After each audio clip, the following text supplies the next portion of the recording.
कृष्ण जी ने स्त्री की तुलना नमक से क्यों की? नमस्कार दोस्तों, भगवान कृष्ण की 8 पत्नियां थीं और इन सभी में सबसे सुंदर सत्यभामा थीं। कृष्ण जी अपना अधिकांश वक्त उन्हीं के साथ बिताया करते थे। कहते हैं कि सत्यभामा को अपनी सुंदरता पर बहुत घमंड था। एक बार उन्होंने कृष्ण जी से पूछा, मैं आपको कैसी लगती हूँ? तब भगवान कृष्ण ने उनसे कहा, तुम मुझे नमक जैसी लगती हो।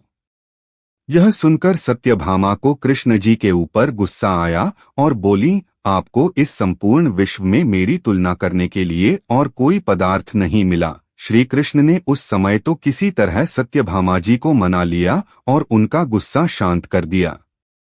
कुछ दिन पश्चात श्री कृष्ण ने अपने महल में एक भोज का आयोजन किया। 56 भोग की व्यवस्था हुई। तब भगवान कृष्ण ने सर्वप्रथम सत्यभामा से भोजन करने का आग्रह किया।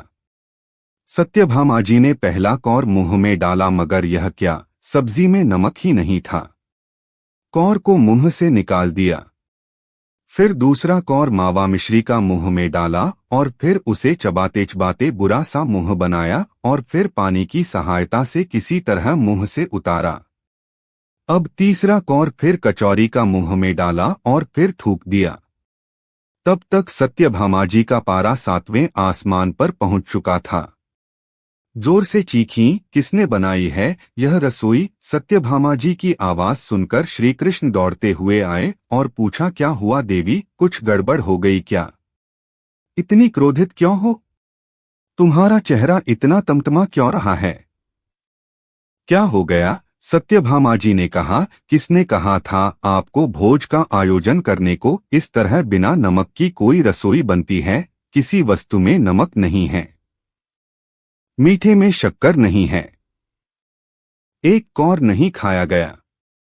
श्री कृष्ण ने बड़े भोलेपन से पूछा, तो क्या हुआ, बिना नमक के ही खा लेती? सत्यभामा को फिर गुस्सा आया और बोली, लगता है दिमाग फिर गया है आपका। बिना शक्कर के मिठाई तो फिर भी खाई जा सकती है, मगर बिना नमक के कोई भी नमकीन वस्तु नहीं खाई जा सकती है। तब श्री कृष्ण ने कहा, तब फिर उस दिन क्यों गुस्सा हो गई थीं जब मैंने तुम्हें यह कहा कि तुम मुझे नमक पर जितनी प्रिय हो? अब सत्यभामा जी को सारी बात समझ में आ गई कि यह सारा वाकया उन्हें समझाने के लिए किया गया था और तब उन्हें समझ आया कि कृष्ण जी ने उनसे कितना प्रेम करते हैं। इस कहानी का मर्म यह है कि स्त्री जल की तरह होती है, जिसके साथ मिलती है उसका ही गुण अपना लेती है। स्त्री नमक की तरह होती है, जो अपना अस्तित्व मिटाकर भी अपने प्रेम प्यार तथा आदर सत्कार से परिवार को ऐसा बना देती है।